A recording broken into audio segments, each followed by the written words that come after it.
Hey guys, I'm Agilan Thani here, and you're watching Combat Insiders.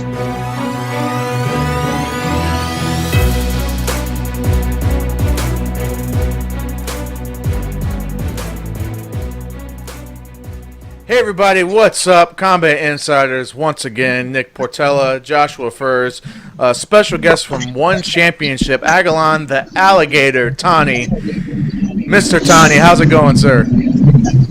Everything good, sir. Very good, man. Hey, I've been curious. I've been catching up on your story, and I think you have an amazing story with, if you don't mind me kind of asking about it, with, you had the bullying problems and, the weight issues and stuff like that. I think it's an amazing story, and I love how you're giving back, and, you kind of try to help out people who are in similar situations. If you don't mind, I'd love to hear just from your own words, maybe exactly just some of the stuff maybe you kind of went through, and maybe your motivation for wanting to help out other people that have gone through the same thing. Well, I went through. I won't say hard things. It was the things that I needed to get to where I am today. Basically, I went through a little bit of bullying, like verbal abuse most of the time. Then I'll get beat up every now and then. Like on a good day, yes, I get beat up. On a bad day, no, I'll be fine. Just verbal abuse probably. And then I only had a single parent, my dad. So I learned things on my own 90% of the time because my dad wasn't around. So these days when I see people in the gym walk up to me and say like, I want to be like you, I will be like, well, you got to go through what I went through, and then you probably make it as well. Wow. What led you getting into the MMA world? Well, I quit. I dropped out of high school because I failed some of my exams. Then my dad was like, oh, okay, you have 2 years time. Find yourself a job or not. You're going to do some studies again. Yep. So I was like, no way, I'm going to go back to some college or something. So I went and find a job in Monarchy MMA as a cleaner. And I worked there for about a year, and I started losing weight and like getting into martial arts, and I felt like, feel confident, So I just continue doing it, and then eventually got my first fight, and from there it just moved on. Yeah, man, it's kind of wild. So you went through your story, and now you're 8-3, but you're a young guy. You have a lot of fights already under your belt for your age. So what could we expect from you in 2019? Are you going to be very active for the year, or what's the plan? Well, my plan for now is to recover properly because I've been going through a lot of injuries this year. Okay. Pretty bad injuries. Since March, I was injured. Until now, I'm still injured. So I'm going to recover probably until mid-year or until the whole year ends, then probably see what I can do from there. Make sure. So you're not planning on coming. You want to be 100%. You're not going to do the come back 70% and try to fight. And no. So you've actually got some pretty big names on your resume that you've been in there with. Your only losses are 2 big names. So that's not necessarily a bad thing. 3 big names. Do you? Yeah. 3. 3. Do you plan on possibly revisiting, 2 of them, because one of them is no longer at One? Is that part of the plan to maybe get back in there with them? Obviously, yes, because you want to fight the guy that beat you so you can prove that you're a better fighter. Right. But at this point of time, I don't see myself going anywhere closer to them because I have a long way to climb. So I got to just work my way back up slowly, I guess. And how has the recovery been going so far? Do you think good? Well, not so good. The doctors have no options. Haven't given me options yet. I've been stuck in this position for a while now. Oh man, now that sucks, especially when you got a guy that's a fighter. You want to fight. So now we recently saw that One is going to be broadcasting and possibly coming to the U.S. to do shows. How? What do you think about that? Would you be interested in fighting over here when you're recovered?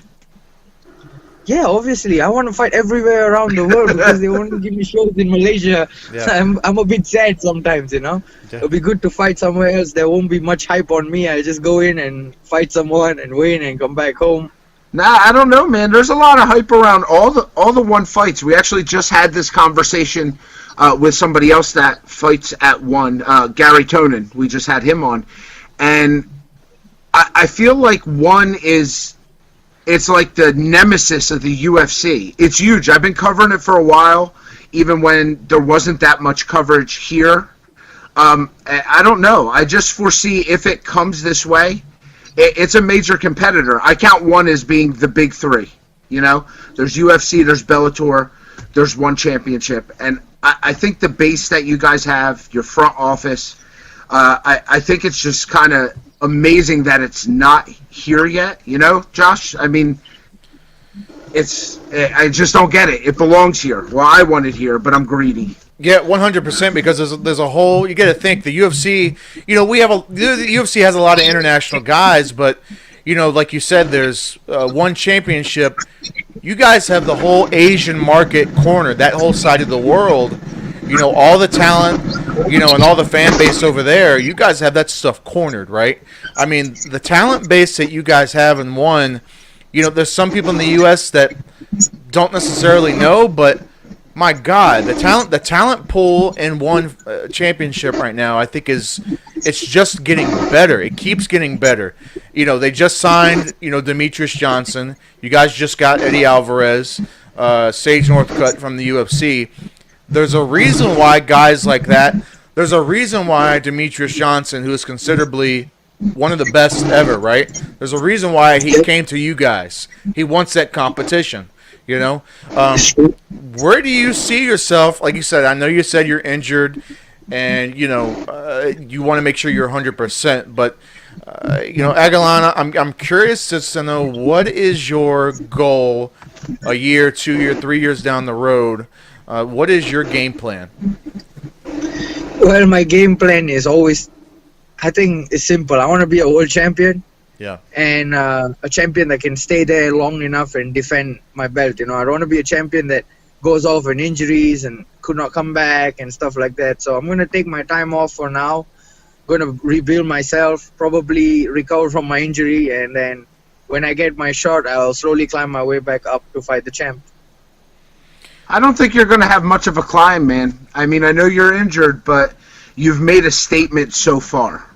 Yeah. Like I said, especially at your age, you're a young man. There's people that don't even start their career till after your age, and you're already 11 legitimate pro fights into your career. So I know it kind of sucks that you're out injured, but you can always look on back. You got to be happy at what you've done so far, no? I mean, your story from where you came from, yeah, how you got through it all, how you worked at a gym, got into mixed martial arts. Dude, you've won already. No. With, you know what I mean? No, but with or without a belt, at the end of the day, if you never, let's just say you decided you'd never fight again.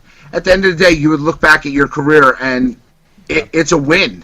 You would be able to look back. So I think you only have up to go, man. Like I said, I followed you. I think we've actually had an interview before via email before I was really connected with One Championship. And it's very cool to have you on. You're actually the first long-term one fighter that we've had. You're the first guy. So you are going to start a trend. Now we're going to have all the one guys on, but they can all thank you after they get on, because you're going to be the guy that set that ball in motion. I'm serious, man. Yeah. Right, Josh? We've been trying to get people on, and here he is. He's our guy. 1,000%, man. Like I said, man, your story is amazing. Like I said, your journey and the weight loss journey, and getting through the bullying and stuff like that, and it's stuff that people deal with every day, and there aren't a lot of examples of people making a name for themselves like you have. You have been there, and you're there now, and you're only getting better. And I think you're such a great story, and I think that I think you're going to have so much success, man. Like you said, you're still young. You haven't even peaked yet. You know what I mean? You haven't even reached your full potential. And my God, man, I think we look for big things from you, man. Where can, speaking of reaching you, man, where can people reach you on social media? Where can they find you at? Facebook and Instagram. Facebook and At Instagram. Agilan Thani. Got to get on that Twitter train, man. Got to get that Twitter. So I do have one other question. The nickname. I have a thing for nicknames. We always talk about it.